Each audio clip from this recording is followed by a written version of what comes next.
in here. Let's do it. Welcome to the conversation part of the Upper Bowl podcast. We have longtime recurring guest. He's the executive producer of The Morning Roast. It's hosted by Joe Spadoni and Joe Shasky.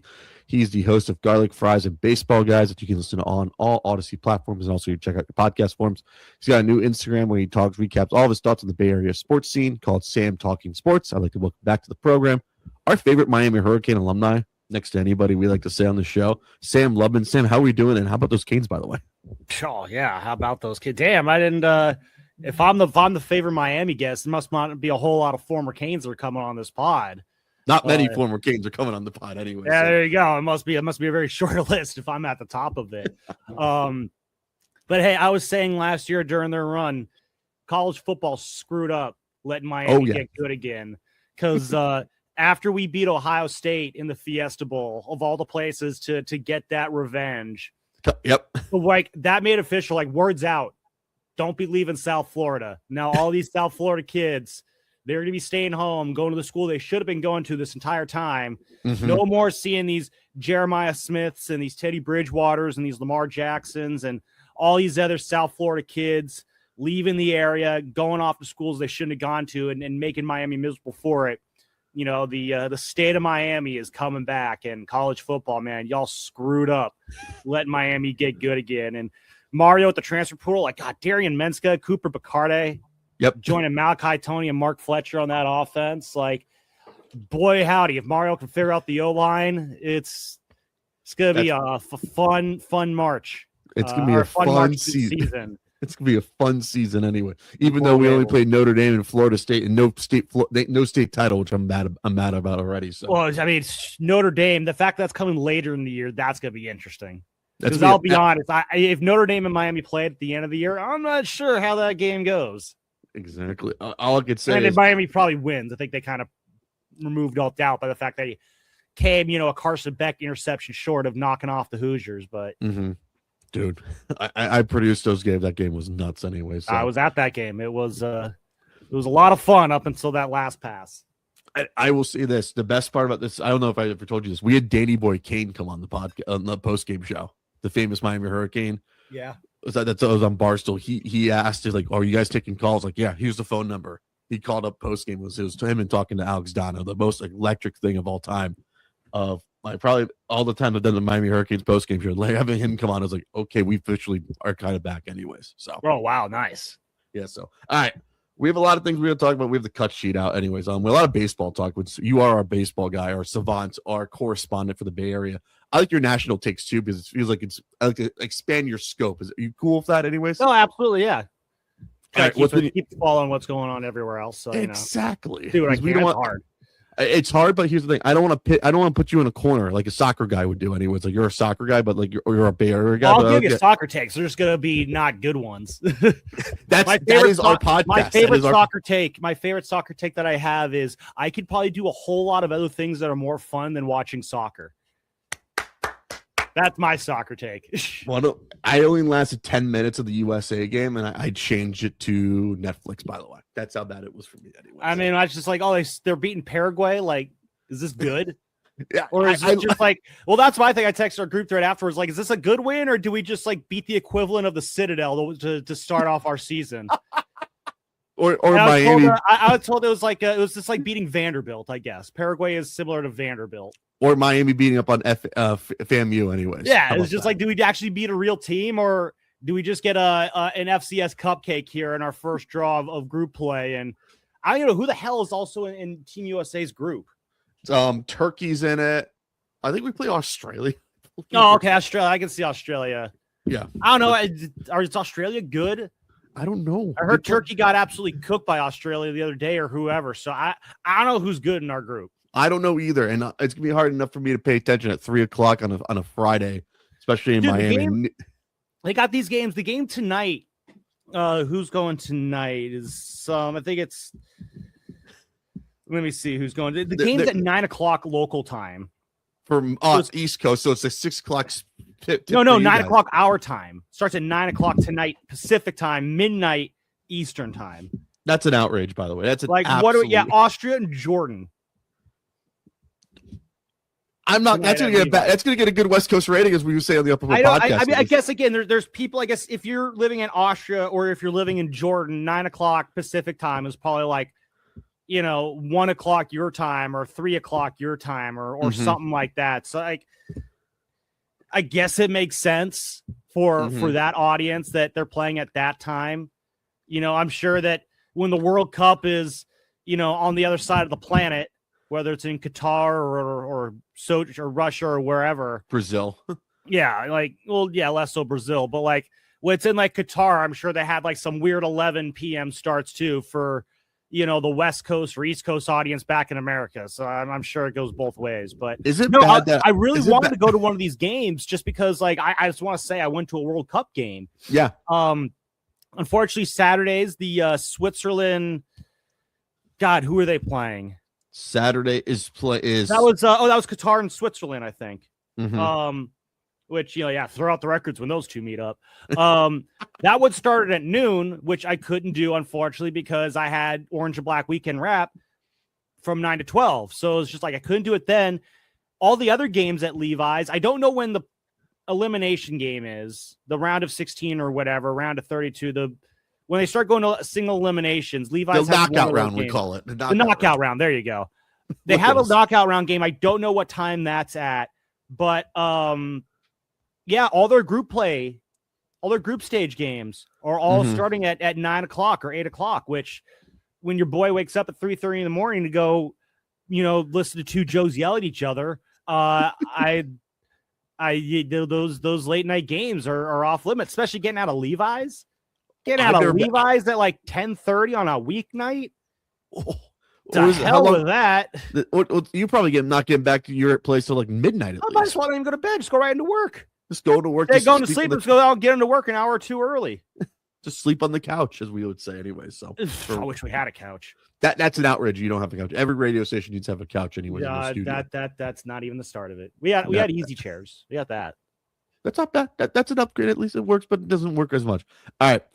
I'll say this. I lasted 15 minutes. I can't stand it. I was like, all right, where's baseball at? Let me go watch the Cubs and the Giants, but we'll not talk about that.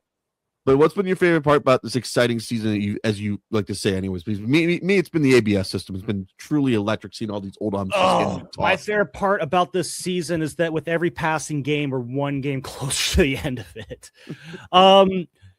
No, I guess I'll start locally and I guess then branch out. I mean, it's Bryce Eldridge. Yeah. It answers the age-old question: can one player make a lost season suddenly not be lost anymore? And he had that grand slam against the Nationals the other day, and that was the moment of the season. It felt like no matter what happens the rest of the year, we have that moment, and it's announced that the next generation of Giants baseball is here. Like it's the Bryce Eldridge. It's the Bryce Eldridge era. We are upon it now, and he looks everything the part, hitting over 300 since he came up. He's got like a 20 game on base streak going on right now, a 500 on base percentage during that time, somewhere in that realm. And the power doesn't even look like it's fully manifested yet. So it's a positive there. Now the whole dance that they're doing with Bryce and Rafi Devers and first base and DH and Casey Schmidt and all that stuff. I mean, that's a fun little subplot that they've been able to not have to deal with because of the Elliot Ramos injury. So they got some leeway there until he comes back in a few weeks. So that's been good. I've really enjoyed seeing Logan Webb kind of start to turn things around the last few starts. I guess that knee really was kind of bothering him the first month plus of the season. So nice seeing him kind of getting back into shape there. Nationally, though, if I had to pick a favorite thing about this season, I mean, it's cool seeing the Braves back in the mix of things. I like that's me too. The Braves. I like seeing the Brewers kind of look like they're having a very strong season here. I love the resurgence that Kyle Harrison's had in Milwaukee. As regard to ABS, though, I mean, it's been fine. It's been good. I think it isn't that distracting from the game. No, I like it because it gives you you have to challenge. Physically, do I want to challenge this? And if you lose your challenge, it either makes your game go quicker. If you do I challenge this or not? If you lose your two challenges by the third inning, you're screwed. there's a strategy behind it. Unfortunately, I don't know. Maybe I'm just not hot on ABS because the Giants just aren't good at it. They've had some pretty rough challenge luck this year. Lately, it's been a lot better, though. Actually, Daniel Susak, what was it, Friday night, had he went 4 or 5 on challenges, and 3 of those challenges resulted in strike threes. 2 of those strike threes were ball 4s that were overturned into strike threes, which that's the dream right there, is when you get a pitch that's ball 4, you rub your head and suddenly that's strike 3 and the guy's walking back to the dugout. In that sense, yeah, ABS has been a lot of fun. Yeah, that's been my favorite thing. It gives a little intense drama that baseball needs, but it's randomly ooh, this is kind of entertaining. See what's going to happen anyways. There's been times where I don't know who's challenging. The umpire will say it too quickly, and I'm like, no, it's challenging. And you look up and you see the ball go into the strike zone. You're like, yes. And everyone's like, yeah, the call is overturned or the call stands. It's a strike. And you realize oh wait, no, that's the other team that was challenging. Oops. That's been my. I agree with that one. Is can you at least tell us who's challenging at least? We need more. I think now they're saying Giants challenge when they do, but the first few weeks there were certainly times where it's just you hear that someone is challenging, and you see the result, and it's outside the strike zone. You're like, all right, that's a good thing, and then it's the batter's challenge is correct. The pitcher did throw a ball. You're just fuck. Yeah, CB Buckner in Cincinnati versus the Red Sox was pure electricity. Him getting play. I think Cincinnati would play was challenging every time, and CB Buckner was completely wrong every time. So it gave you at least gonna put some of these old guys into retirement zone at least. Yeah. So my other thing I've been saying, when will Tarek Skubal be traded? By the way, because the Tigers are this bad. I don't think it matters when it's gonna happen. It's just because we already know the where. Oh yeah, the Dodgers. Forgot about that. Yeah, no, it's just a matter of when, and honestly, I don't want to think about it. I did the same thing with Shohei. The minute it was obvious that Shohei Ohtani was not going back to the Angels, it's just well, we know how this is going to end. Exactly. I had no hope for it. Let's see, the guy who wants to be in LA, but doesn't want to be with the red LA team, but he wants to stay in LA, and he wants to make a lot of money. How? In this snow, it's just so. There's a pitcher out there that's going to require a lot of prospects to be thrown at him by a team that doesn't care about those prospects and then can throw a boatload of money at him afterwards. And he's a Boris client, too, also. He's going to demand a lot of money, too. Yeah, so, I guess in that case, he'll hopefully reach free agency. It'll be harder but, again, we also don't know what this offseason is going to look like either, if there even will be one. But, yeah, and that's just, this is where the Dodgers have ruined the game. Is it like the 90s of the Yankees almost, late 90s, early 2000s of the Yankees almost for you? And that run almost broke baseball too. Yeah. So it's when a team takes over for a while, it's one thing, but when it becomes too big, which is what the Dodgers are overdoing it. And this whole thing of just any team could do what the Dodgers are doing. No, the Dodgers have a lot of more money. They have an insurance company too. They have money of that. There you go. And you have the $450 million TV deal that no one else has. The Dodgers have more advantages than other teams have. The owners going out of their ways to not spend and let the Dodgers do this. The owners, I think, are just basically letting the Dodgers do this because it makes it easier for them to say, well, now we need a salary cap. The owners are not stupid. They know how to get what they want.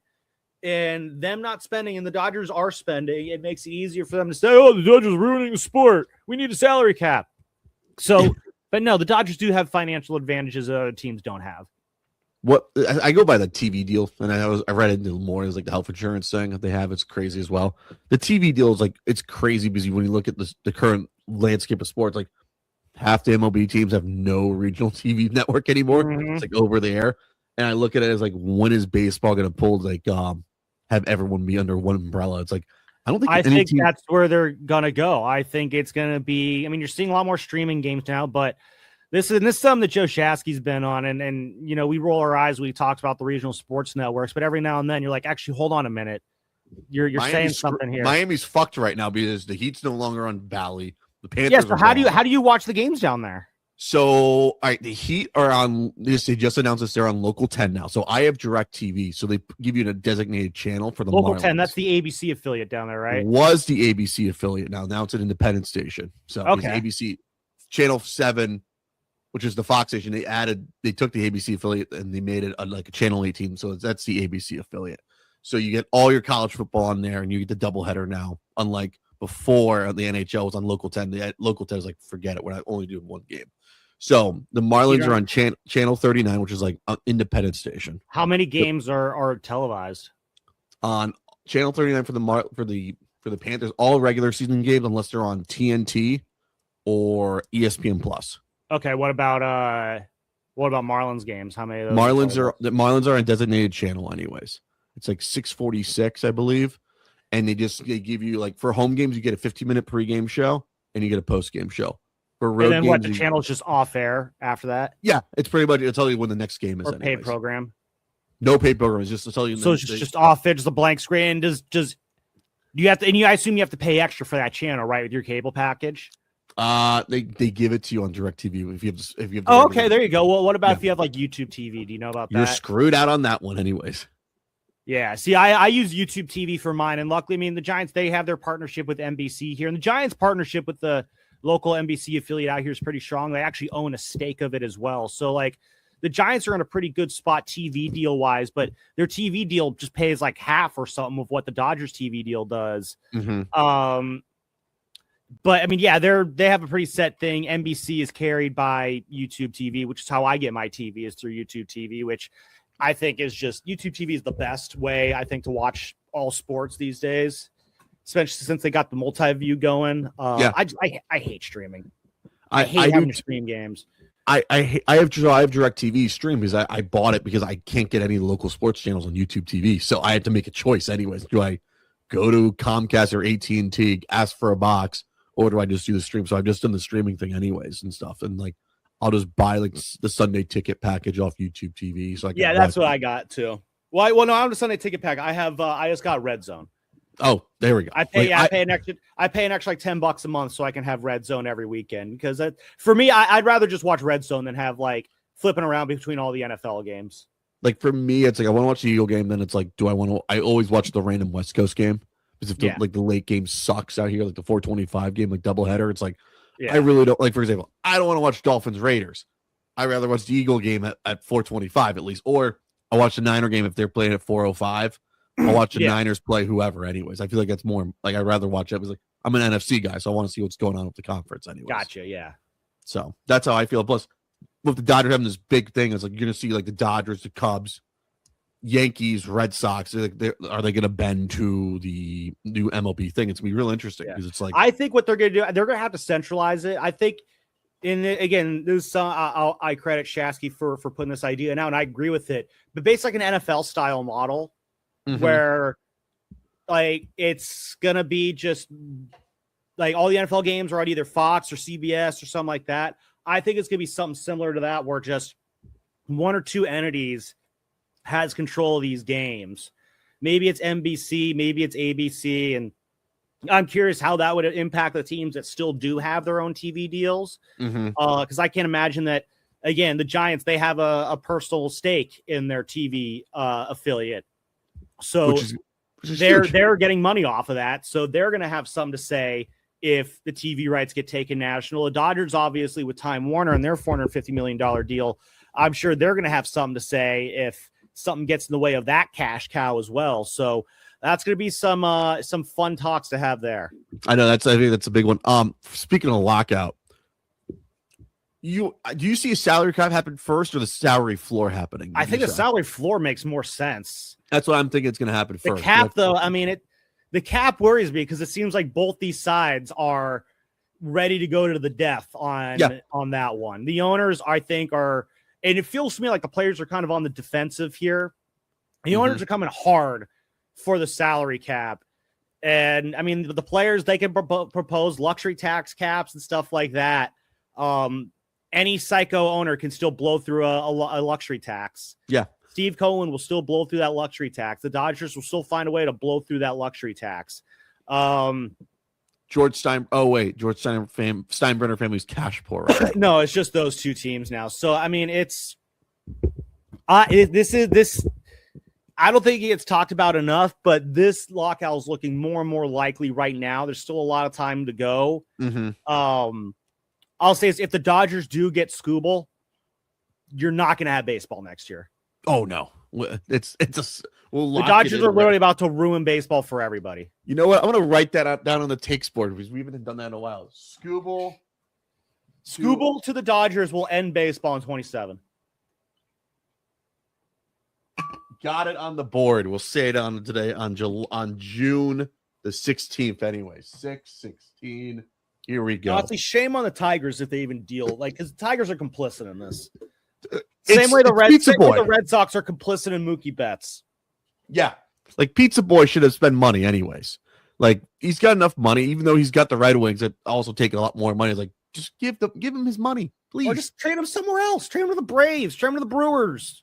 Trade him to the Cubs. Trade him to the Rays. Trade him to the Mariners. Yeah, even the Mariners would be kind of entertaining though. Scooble. Oh yeah, that'd be a fun one. I think the other big thing is I think you remember this. 04-05 was the collision course that we missed the entire season. If Scooble does go to the Dodgers, are we missing the entire season? I don't know about the entire season, but it's gonna take a chunk. Like an 82 game season, we'll probably have them. I don't know. I'm not gonna take a guess on how many games next year. I could just set that over under before Kalshi does, anyways, or that Poly Market thing does. Nah, I'm not gonna take a guess on how many games are played next year, but no, it feels like we're gonna have an ugly one. It's gonna be interesting. I think that's a huge one, and I think the other thing that's gonna happen is with this lockout, I was like, how will it affect free agency if we do have a cap? But like, what's the certain number it's gonna be? You know, like it's gonna be interesting. What's been your thoughts on the A's when they played their series in Vegas? By the way. That was so stupid making them play down there for a week. I would be pissed if I was the Brewers and had to do that nonsense. 99 degrees at first pitch. You're making Major League Baseball players play in a minor league ballpark in Las Vegas with no dome when it's 99 degrees out. What the hell are we doing? That's just stupid thinking we have right there. Do it in April. Like, come on. Do it the first week of April. Like, come on, Major League, but you don't care if Sacramento has an opening day or not.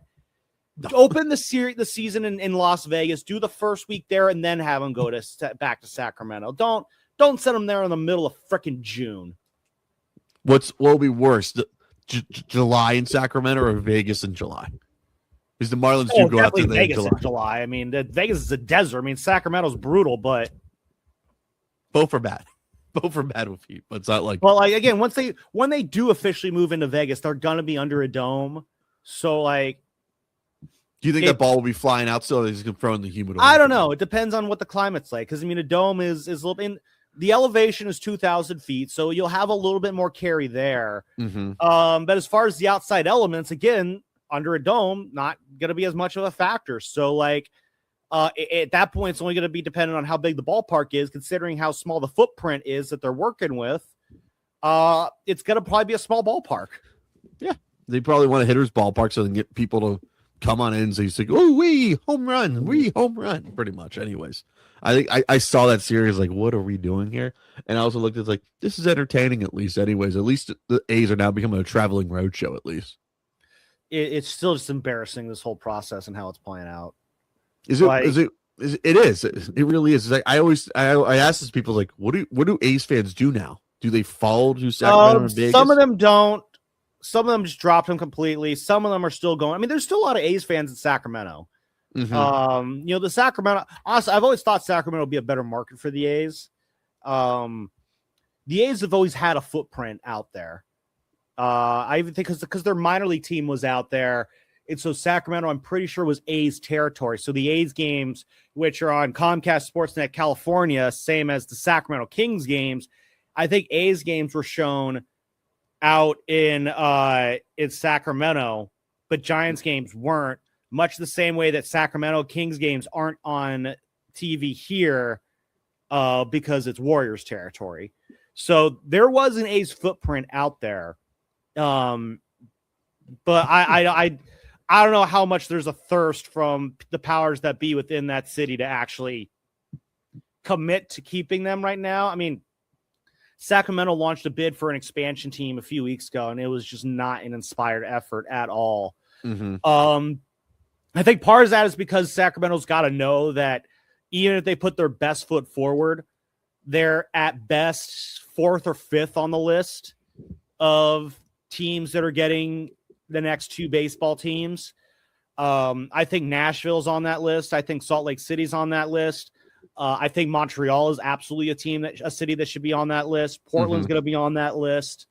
So there's a few cities that are, going to get their hands on a baseball team before Sacramento is even considered. That's just, the reality of it. I was thinking of the expansion thing. I was like, Nashville would be cool. I just don't know where to go after that. Like Salt Lake City, I feel like it's a new cool place to go since they got hockey now and they have basketball. Yeah, and the Mammoth have taken off there pretty well too. So I just feel the Montreal for me should be an absolute shoo-in anyways. That's my personal thing. It should be one, but I don't think it will because I feel like that's going to lead to like, where do you put them in the NL East or do you put them in the AL East? You'd have probably four team divisions in each league, and yeah, you're probably putting him in a new NL East with the Phillies and the Mets. Who else in that region? The Phillies, Mets. You have Nationals in there. Oh yeah, probably put the Nationals in there too, or Yeah, you got options. Yeah, you have options, but it feels like weird because I looked at it, like it'd be kind of funny. You see the Nationals play the Expos, like who's got the old history and stuff. It'd be like when like the New Orleans Hornets the Charlotte Hornets moved to New Orleans and Charlotte got their expansion team. People don't know what to do anyways. Yeah. So it just seems like a Salt Lake City. What do you like the idea of going there in Nashville? It's because Nashville's like Braves country to me, and also like Reds country as well. Yeah. I think either one. Nashville seems like the kind of the front runner. If I'm looking at those ones. I'm sure baseball will do fine. Salt Lake City, though. Be interesting, at least. All right. I want to get to your Giants thoughts. Jesse Rogers was on the other sports station. He says, like, Buster Posey looked like he was sad, looked like his dog died. Is that what he's looking like these days? I mean, that's what every Giants fan's looking like these days when Bryce Eldridge isn't at the plate. Dude, it's been a fucking miserable season. There's no other way to put it. Like, the Saturday night game, it started off with your boy PCA going deep on the first pitch. That was just one of the most miserable games I've been to all year. They lost 6-1 that night, but honestly, it felt like they lost 12-1. Really? Like the Giants just did not at all look ready to play. It was just a sloppy affair. A lot of mistakes after the game. Tony Vitello was very muted in his responses and answers. It was one of their most lackluster, uninspired games of the year on Saturday night. And that's really saying something because there's been a lot of lackluster moments. There's been a lot of ugly blowouts. There's just been a lot of just dumb moments that are just so hard to explain, like as to why this even happened. There's been miscommunications. There's been mistakes. There's been a lot of things that I expected to happen. I always thought the playoffs were going to be a big ask for this team.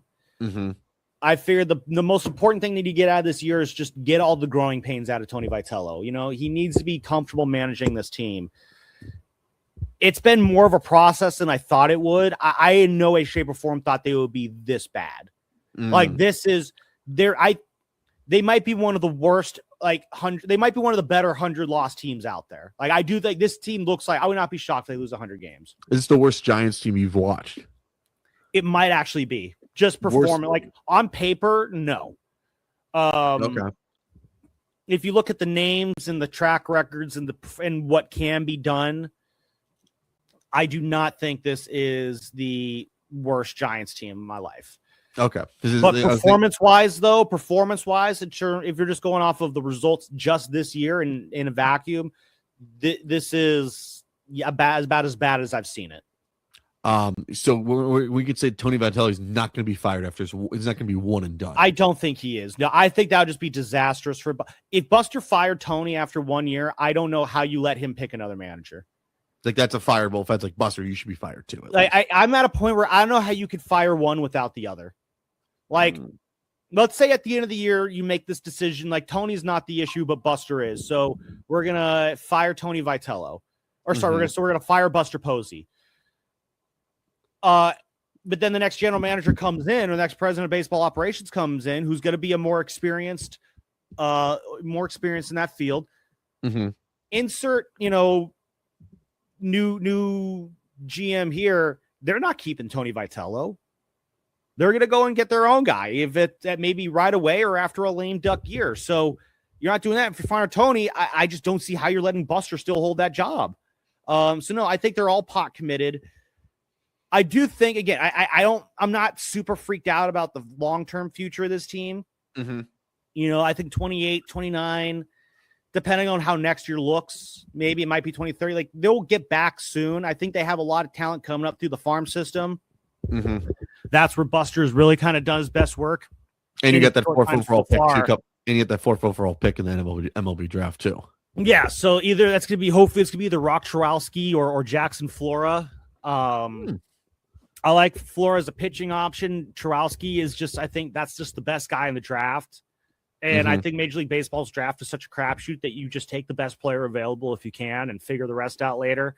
I mean, the Giants got 3 young shortstops already in their system that they need to figure out what to do with. Let's add a fourth on top of it. Why not? You know, what's the worst that can happen? Make one of them a short, make one of them be a first base, second base, third base, and shortstop. They're going to be moving them around. Yeah. I mean, the Padres have like 6 shortstops in their lineup. So, which is wild. Yeah. Truly. All right. I got to ask this, since, are we at the point that Oracle's being treated like the new Wrigley of the West or the Fenway of the West, where the product's going to be sold out and the ownership's going to be like, oh, we're making money. Is that the current vibe right now? That's been kicked around a little bit. I don't know. I do worry about that. I mean, as far as like the figure, what the Wrigley and Fenway, like there's always been a large contingent of Cubs, Red Sox, and Yankees and Dodger fans here in the Bay Area. Even when the Giants were, you know, in their dynasty years and selling out every game, whenever those 4 teams were in town, you still saw a large contingent of that fan base here. They're making more noise now, at least it seems that way, but I don't know. I think a season like this could open up ownership's eyes a little bit. Be like a John Henry effect, pretty much what he. But I don't know. It's been. I don't think if fans want to go to games and enjoy themselves, which is I think a lot of these fans, that's what they do. They go to the games to enjoy themselves. It's not so much about watching the game. It's just like because it's a great hangout spot, which is what you want your ballpark to be. I don't know. I don't want to believe that ownership would just be like, hey, we're selling out. That's good enough. What this season has done is I think it's dispelled the myth that Giants fans wouldn't show up for a rebuild. You know, like that for years, the Giants have said we can't do a hard rebuild or a hard reset because we need to fill up this ballpark. I think this season where you're seeing some of the worst Giants baseball played in a long time, and you're still on track to draw well over 3 million fans. It's the notion that fans wouldn't show up for a rebuild. You don't have that excuse anymore. So there's that, I guess. You're the only team in town now in the area. Yeah. So like, will they just play satisfied with the full seats? I don't want to believe it. But I think it's very much in the realm of possibility. Because I kind of worry that because like Wrigley's like that been like that forever. Fenway's been like that forever. Now you look at the Red Sox, like, oh, we're just gonna nickel and dime everything. And I'm looking at the Cubs, like they start doing that. I was like, I don't want to be a part of that anymore. And if the Giants do that, it's like, this is not good for baseball, anyways. But it's like you're better off being in the middle and sell hope than not and be at the top where you lose money or make money. You know, basically, you don't want to be where the Kings are at. You don't want to be. Bro, that's true. Anyways, other big thing is for you is I think I got to ask you this with the Giants and also just baseball. Did you like how the NBC coverage for Sunday Night Baseball is? And also, did you like how the Giants were on ABC last week? Yeah, no, the NBC's coverage. I haven't watched a whole lot of the NBC coverage. Honestly, I think the NBC's coverage of baseball, basketball has been like, yeah, it's fine. Yeah, I thought there was a lot of hype into it. Oh, basketball's back on NBC, and then I'm watching these NBC broadcasts. I'm like, okay, too much Bob Costas for me. It felt like half the hype was just nostalgia. Like, hey, sports are back on NBC. Remember when this was the thing in the 90s? It's like, I don't know, maybe, I guess, but like maybe focus on how it's the thing now instead of like, hey, remember the 90s? Like, tell me on something other than nostalgia. Tell me that's something that not trying up Bob Costas right now. Like, he needs to hang the mic up, honestly. I've said this on the podcast 2 weeks in a row. I was like, I need to get out of my face, honestly. I've never been a fan of Bob Costas, so me either. All I think I did enjoy was him almost getting his ass kicked by Vince McMahon, at least. There's that time he had pink eye too. That too, anyways. All right, I'll do you some quick hitters on the Bay Area. Thoughts on Celebrini, by the way? Did you enjoy? No, he's honestly. I'll go as far as to say this. Macklin Celebrini is going to make the Sharks a premier team of the Bay Area. Are you ready for, in case Austin Matthews wants to trade, he's going to end up in San Jose? Sure, we got that number 2 overall pick. There we go. Playoffs or bust, because I wanted them in the playoffs this past year. They're going to be in the playoffs next year. They have to be in next year. It's no more, especially after getting the number 2 pick this year. They don't need to be in the lottery anymore. It's time to start making moves forward. You got one of the 4 best players in the NHL. Let's start making moves. Make moves, be entertaining.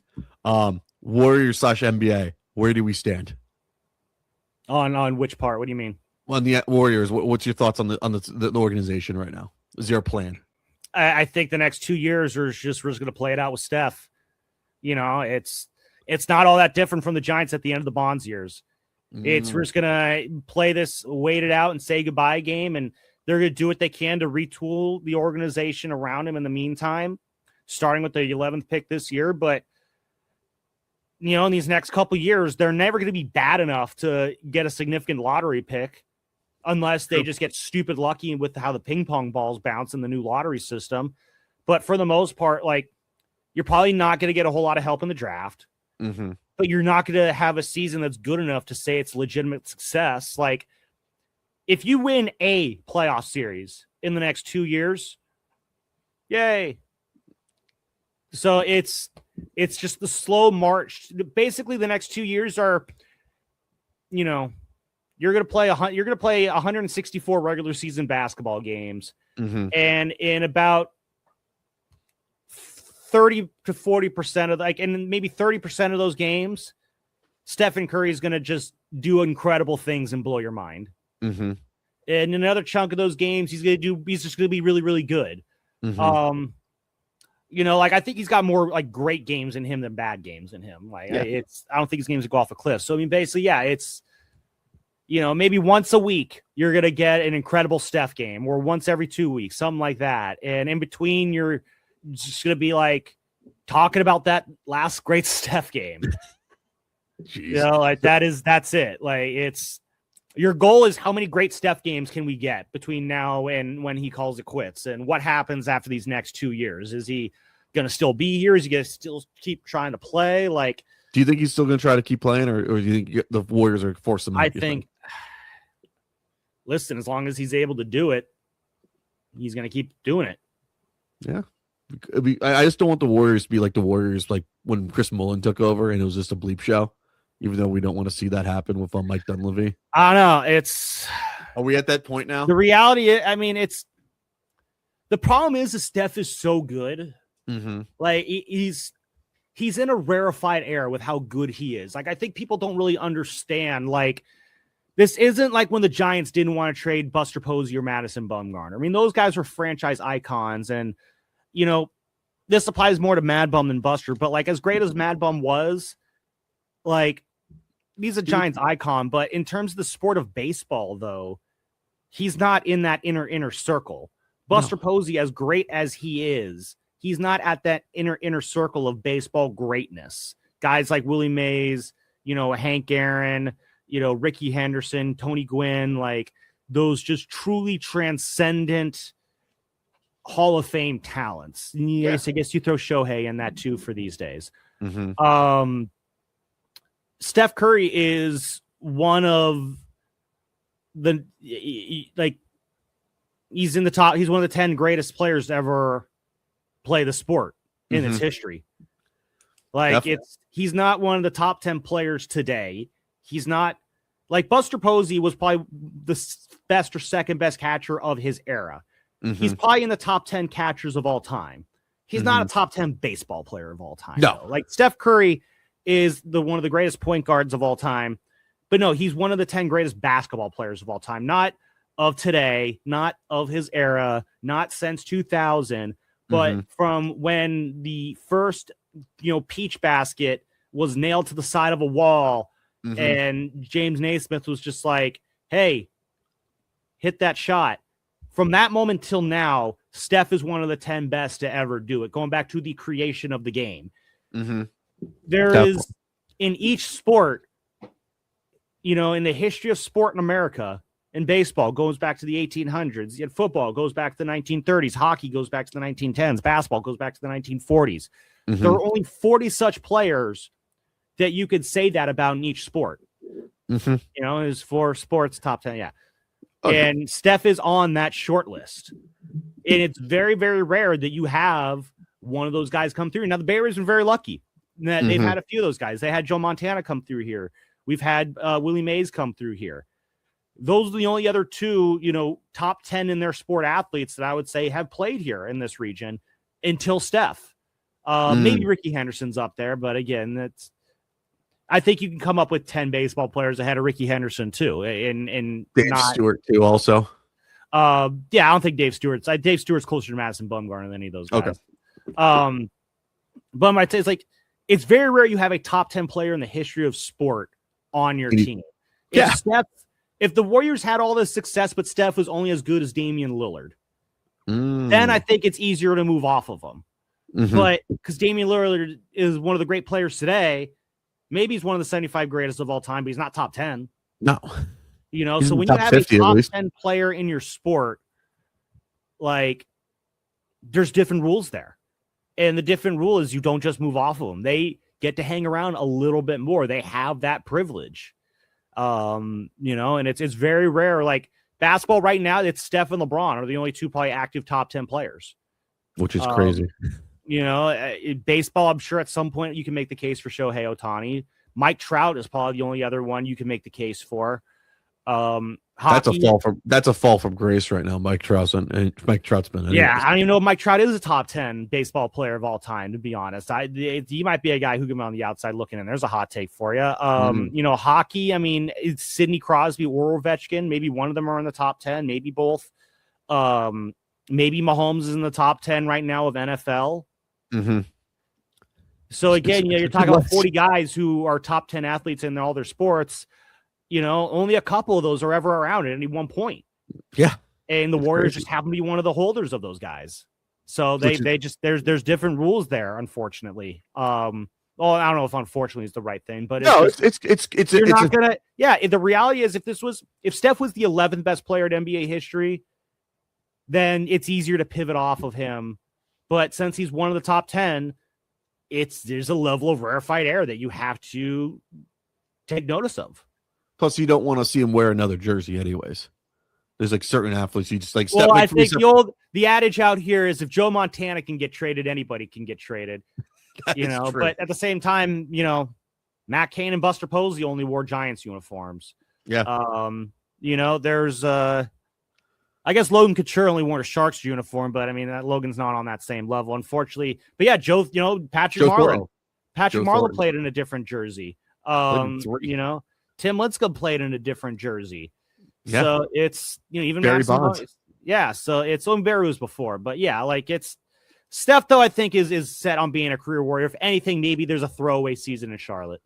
Okay. I just don't think Charlotte jersey and it's like almost like Michael Jordan when he wore the Wizards jersey, you know.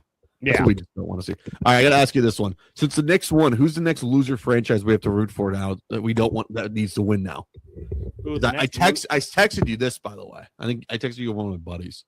Since the Knicks won, they had the longest curse around still in all sports. I guess, I don't know, is it Cleveland?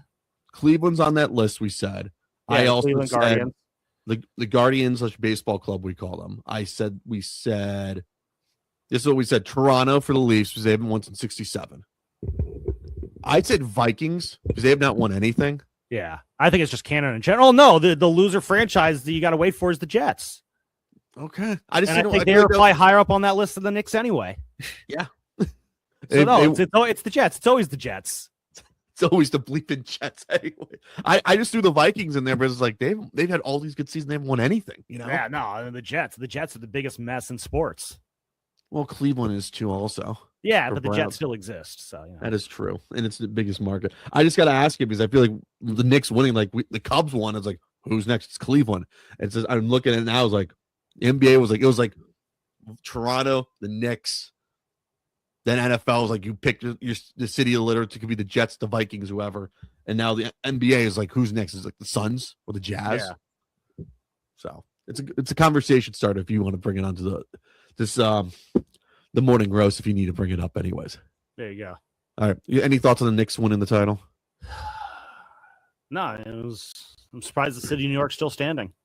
That's what we. No, that's what look, I'm curious what it'll do for roster building in the NBA because the Knicks, while most teams these days, I mean, you look at the last few teams that have won, the Celtics, they more or less tanked to get their stars. The Nuggets, not as much, but they were built around homegrown players. Yeah.